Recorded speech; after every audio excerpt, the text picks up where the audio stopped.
अहो ऐकलत का? मधुराज रेसिपीला सबस्क्राईब करताना घंटी पण वाजवा, म्हणजे जेव्हा माझ्या रेसिपीज ऑनलाईन येतील तेव्हा तुमच्या फोनची ही घंटी वाजेल. टिंग टिंग. नमस्कार, मी मधुरा. मधुराज रेसिपी मराठीमध्ये तुम्हा सर्वांचं खूप खूप खूप मनापासून स्वागत.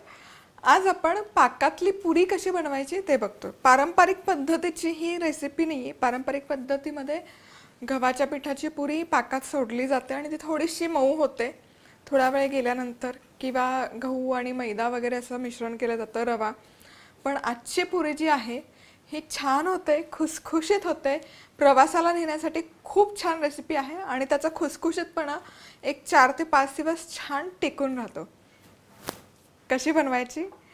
1 कप बारीक रवा घ्यायचा. रवा कच्चा घ्यायचा आहे, भाजलेला रवा चालणार नाही. अगदी तुम्ही हलका जरी फ्राय केला असेल तरी चालणार नाही, नाहीतर त्याच्या पुऱ्या तेलामध्ये सोडल्यावर विरघळणार. अगदी कच्चा रवा घ्यायचा, बारीक रवा शक्यतो घ्यायचा. यामध्ये 2 चमचे तूप घालायचं. जनरली रव्याचे पदार्थ बनवताना काय करतो आपण की आधी मळून घेतो आणि नंतर कुटत बसतो, पण त्यापेक्षा मला ही स्टेप किंवा ही प्रोसेस इझी वाटते. कोटिंगला किंवा त्या पदार्थाला छान आवरण येतं हे असं केलं तर, आणि कमी एफर्ट्समध्ये कमी मेहनतीमध्ये होतं. आता हे मिक्सरला जस्ट फिरवून घ्यायचं. पीठ करायची गरज नाही आहे, एक फक्त पल्स करायचं 4 ते 5 वेळा, जेणेकरून हे तूप आहे ते रव्याला छान लागलं जाईल आणि रवा जो आहे तो थोडासा बारीक दळला जाईल.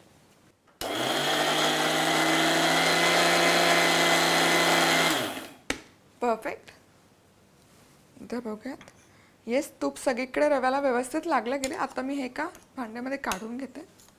हे मिश्रण मी एका भांड्यामध्ये काढून घेतलंय. आता काय करायचं, इथे मसाले आहेत, मधुराज रेसिपीचे मसाले आहे. कुठे ऑर्डर करायचे याची लिंक खाली दिलेली आहे आणि कसे ऑर्डर करायचे त्याचीही लिंक आहे. कॉम्बो पॅक आहे. गोडा मसाला, कांदा लसूण मसाला आणि बेडगी मिरची, जे बऱ्यापैकी मी माझ्या रेसिपीजमध्ये वापरत असते. त्यामुळे प्रत्येक भाजीला किंवा पदार्थाला चव छान होते, रुचकर होतात, रंगही छान येतो. आता हे जे मिश्रण आहे रव्याचं, यामध्ये दूध घालायचं. दूध रूम टेम्परेचरवर घ्यायचं. थंड दूध नाही घ्यायचं, जे फ्रीजमधून बाहेर काढलेलं आहे. थोडासा घट्टसरच गोळा ठेवायचा.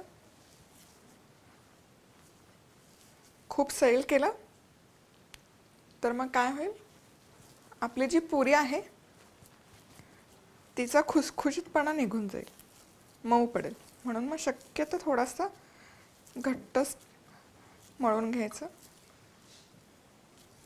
चला तर मग इथे हे पीठ मळून झालेलं आहे. 1 कप रवा घेतला होता, अर्धा कप दूध घेतलं होतं. अर्धा कपमधलं अगदी थोडंसं 2 चमचे दूध उरलं आहे. आणि इथे टेक्स्चर बघू शकता, कन्सिस्टन्सी बऱ्यापैकी घट्ट आहे हे. आता हे झाकण ठेवूयात आणि एक 10 ते 15 मिनिट आपण बाजूला ठेवूयात. रवा भिजवून तयार होतोय तोवर आपण पाक बनवून घेऊयात पुरी पाकात घालण्यासाठी. तर 1 कप साखर घ्यायची. 1 कप साखरेचा पाक परफेक्ट होतो 1 कप रवा असेल तर, आणि अर्धा कप पाणी.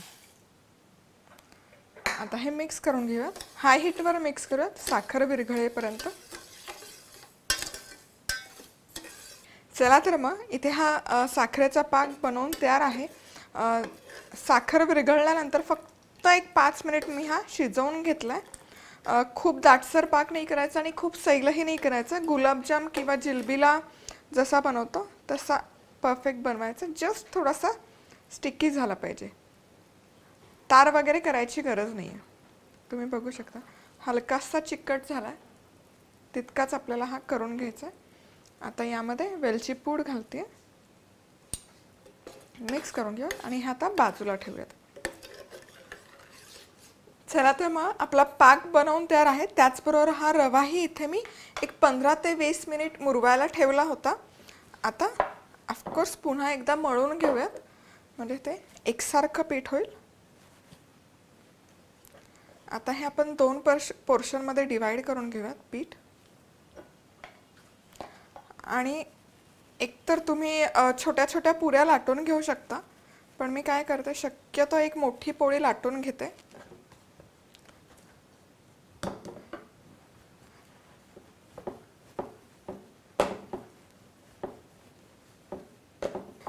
साधारण आपण चपाती लाटतो त्या जाडीचं किंवा थिकनेसचं ही पोळी लाटून घ्यायची. खूप अगदी पातळ नाही करायची आणि खूप जाडही नाही. आणि इथे झाकण आहे छोट्या डबीचं, ते मी घेते आणि याच्या छोट्या छोट्या पुऱ्या करून घ्यायच्या. यामुळे काय होतं, ही पाकातली पुरी आहे ही छान बाईट साईज होते आणि पटकन एका बाईटमध्ये खाता येते, सहजतेने खाता येते. पण असंच केलं पाहिजे असं काही नाही. तुम्ही छोटे छोटे गोळे करून तुम्हाला हवं त्या साईजच्या आकाराच्या तुम्ही या पुऱ्या करू शकता. पण हे दिसायला खूप गोड दिसतं, छान दिसतं, म्हणून मग मी असं करते. माझ्या मुलांना खूप आवडते ही पुरी, स्पेसिफिकली मनस्वीला. आता यातल्या पुऱ्या काढून घेऊ.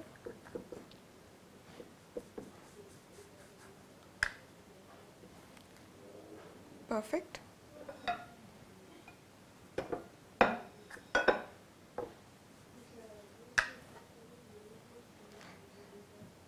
शेप एकसारखा दिसतो, छान दिसतो.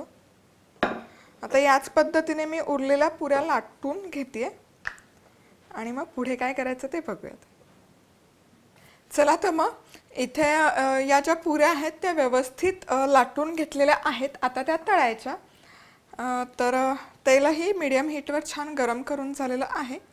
आता एक एक पुरी यामध्ये सोडायची.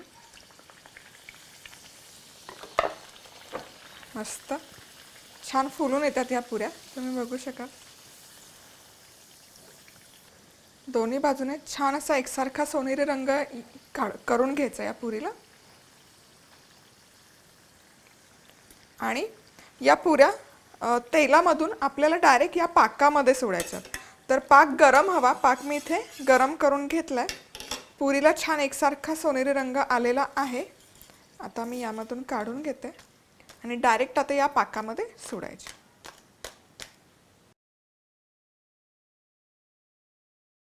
पाकामध्ये दोन्ही बाजूने पटकन घोळवून घ्यायच्या आणि पाक थोडासा गरम हवा. या पुऱ्या जेव्हा आपण पाकात सोडतो तेव्हा. आता दोन्ही बाजूने व्यवस्थित घोळवून घेतलं की अर्थात त्यातलं जास्तीचा पाक काढून घ्यायचा आणि काढून घ्यायच्या दुसऱ्या प्लेटमध्ये. मस्त जबरदस्त. आणि याच पद्धतीने अर्थात सगळ्या पुऱ्या आपण तळून घेतो. अजून येस, तर या पुऱ्या किती दिवस टिकतात? 4 ते 5 दिवस छान टिकतात, छान खुसखुशीत राहतात. लहान मुलांना डब्यासाठी एक चांगला ऑप्शन आहे. तुमच्या घरामध्ये काही गेट टुगेदर असेल, तुम्हाला काही पारंपरिक पदार्थ बनवायचा असेल तर हे खूप एक छान व्हेरिएशन आहे. दिसायला खूप गोड दिसतं, सुंदर दिसतं आणि खायलाही तेवढं खूप छान खमंग आणि खुसखुशीत लागतं. तर नक्की बनवून बघा. बनवून पाहिलं तर फोटो पाठवायला विसरू नका. आणि त्याचबरोबर कमेंट करू शकता, लाईक करू शकता आणि शेअर करू शकता. सबस्क्राईब करा. या व्हिडिओच्या खाली सबस्क्राईबचं आयकॉन आहे. त्यामुळे या ज्या छान छान रेसिपीज मी वीकली पोस्ट करत असते, सोमवार, बुधवार, शुक्रवार, आठवड्यातून 3दा सकाळी बरोबर 11 वाजता त्याचं नोटिफिकेशन तुम्हाला मिळेल आणि कुठलीच रेसिपी तुम्ही मिस नाही करणार. आणि या रेसिपीच्या लिंक कॉपी करून तुम्ही तुमच्या मित्रमैत्रिणींबरोबरही शेअर करू शकता. आणि मसाले कसे वाटले तेही कळवायला नका विसरू. तर आज वेळात वेळ काढून तुम्ही ही रेसिपी पाहिल्याबद्दल तुम्हा सर्वांचे खूप खूप खूप मनापासून धन्यवाद. पुन्हा भेटूयात अशाच एका छानशा रेसिपीबरोबर. तोपर्यंत मस्त राहा, खुश राहा, आनंदी राहा आणि सगळ्यात महत्त्वाचं खात राहा.